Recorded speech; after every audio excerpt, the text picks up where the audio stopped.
Question ये है कि इनिशियली दोनों स्ट्रिप के बीच नेट फोर्स ऑफ इंटरेक्शन 0 है, तो अगर रेजिस्टेंस R0 को 5 टाइम्स कर दिया जाए तो दोनों स्ट्रिप को इक्विलिब्रियम में रखने के लिए किसी एक स्ट्रिप पर कितना एक्सटर्नल फोर्स अप्लाई करना होगा। तो उसको प्रोसीड करते हैं।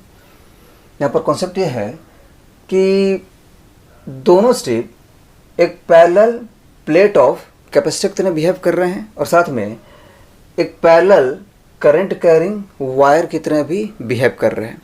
हम देख सकते हैं कि यहाँ पर जो ऊपर वाला स्ट्रिप है उसमें करंट इस तरफ फ्लो करेगा और नीचे वाले स्ट्रिप में करंट इस तरफ फ्लो करेगा। ठीक है, मतलब जो करंट है वो कुछ इस तरह से दोनों स्ट्रिप में फ्लो करेगा।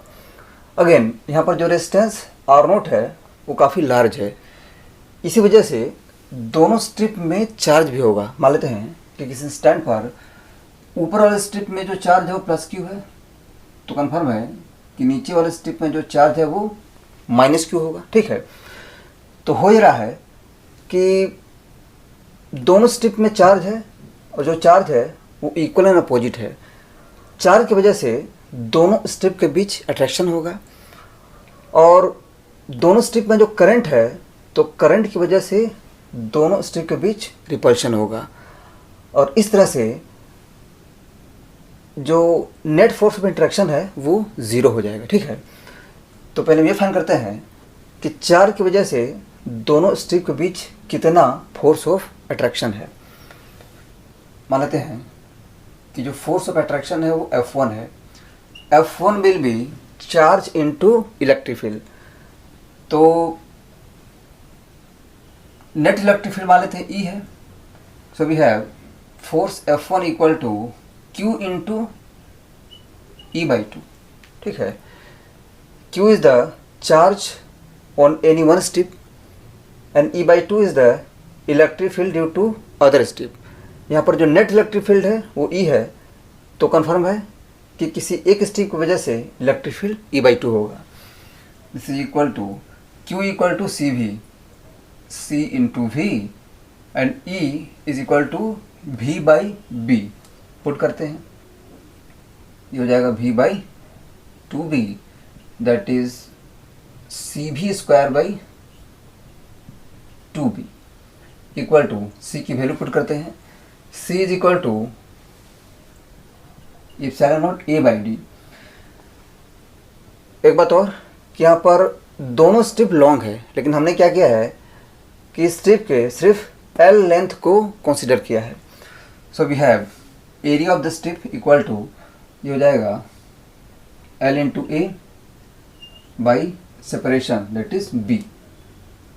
ठीक है, into V square by 2B। ठीक है, so this imply that F1 by L, this is the force of attraction पर यूनिट लेंथ। ये हो जाएगा epsilon not A into V square by 2B square. ठीक है, अगेन वे फाइंड करते हैं कि दोनों स्ट्रिप में जो करंट है तो करंट की वजह से दोनों के बीच कितना फोर्स ऑफ रिपल्शन होगा। हम जानते हैं कि अगर दो करंट कैरिंग वायर हों जो पैरेलल हो और दोनों में जो करंट है वो अपोजिट डायरेक्शन में हो, तो कंफर्म है कि दोनों के बीच में फोर्स ऑफ रिपल्शन होगा। तो मान लेते हैं कि दोनों में करंट I। ठीक है, ये भी मान लेते हैं कि दोनों के बीच जो सेपरेशन है वो D है। ठीक है, we have force equal to ILB। ठीक है, क्या करते हैं, ये जो वायर है उसका हम L लेंथ कंसिडर करते हैं, तो इस L लेंथ पर जो फोर्स होगा वो हो जाएगा ILB, where B is the magnetic field due to this wire. ठीक है, so this is equal to IL into B होता है mu naught I by 2πr that is 2πg। ठीक है, तो इस तरह से हम देख सकते हैं कि यहाँ पर जो फोर्स पर यूनिट लेंथ है वो आई स्क्वायर बाई डी के प्रोपोर्शनल है। This is proportional to I square by D. ठीक है, और यहाँ भी जो सिचुएशन है वो ऑलमोस्ट सेम है, क्योंकि दोनों स्ट्रिप लॉन्ग है और दोनों का जो विड्थ है स्मॉल है, और साथ में दोनों के बीच सेपरेशन है वो भी स्मॉल है। ठीक है, तो हम कह सकते हैं कि यहाँ पर दोनों स्ट्रिप के बीच करंट की वजह से जो फोर्स ऑफ रिपल्शन होगा that is F2/L। This is force of repulsion per unit length. ठीक है, ये again I square by D that is I square by B के प्रोपोर्शनल होगा, और we can say this will be equal to any constant k into I square by separation that is b। Clear है? ठीक है, this is equal to k is any positive constant by b into I square. I will be v by R naught, put करते हैं, ये हो जाएगा v by R naught whole square.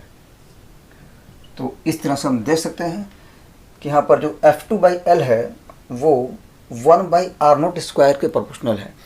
तो अगर हम R0 को 5 टाइम करेंगे तो क्या होगा कि ये जो फोर्स है वो 1/25 हो जाएगा। ठीक है, so we have the new force per unit length that is F2-L, ये हो जाएगा 1/25 into initial force per unit length that is F2/L। ठीक है, पहले जो फोर्स पर यूनिट लेंथ था वो F2/L था, जो इतना था, और जब हम रेजिस्टेंस R0 को 5 टाइम कर देंगे तो जो new force per unit length होगा वो पहले का 1/25 हो जाएगा। अगेन इनिशियली दोनों स्ट्रिप पर नेट फोर्स ऑफ इंटरेक्शन 0 था, मतलब F1/L और F2/L दोनों इक्वल था। Initially we have F1/L equal to F2/L। ठीक है, दिस इम्प्लाई दैट F1/L कितना है, F1/L is equal to epsilon naught AB square by 2B square equal to F2/L। This is, इसको F2/L ही रखते हैं, F2/L। ठीक है, now we have the external force required per unit length that is F external per unit length equal to, तो पहले जो force of repulsion है पर यूनिट लेंथ वो F2/L था, अब वो 1/25 F2/L हो चुका है। So the required force per unit length will be F2/L minus 1/25 F2/L। ठीक है, पहले इतना था अब इतना हो चुका है, तो कन्फर्म है कि दोनों का जो डिफरेंस है वही force per unit length external force apply करना पड़ेगा। This is equal to 24/25 F2/L and we have F2/L equal to this much, put करते हैं, ये हो जाएगा 24/25 into epsilon naught AB square by 2B square. ठीक है, so this imply that the external force per unit length will be, सबकी value put करते हैं, this is 24/25 into epsilon naught that is 8.85 into 10⁻12 into A is 4 centimetre, ये हो जाएगा 4 into 10⁻2 into V square, V is 2 kilo volt, square करने पर ये हो जाएगा 4 इंटू 10⁻6। ठीक है, by 2b², 2 into B square, B is 4 millimetre, square करने पर ये हो जाएगा 16 इंटू 10⁻⁻6। ठीक है, तो इसको ऊपर जाएंगे तो हो जाएगा 10⁻12।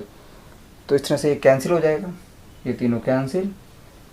अगेन 4 इंटू 4 16, 16 से कैंसिल, और ये हो जाएगा 12। ठीक है, so this imply that the external force per unit length is equal to 12/25 into 8.85 into 10⁻⁻2। ठीक है, इक्वल टू, तो इसको अगर हम फाइंड करें तो हो जाता है 4.2 के अबाउट।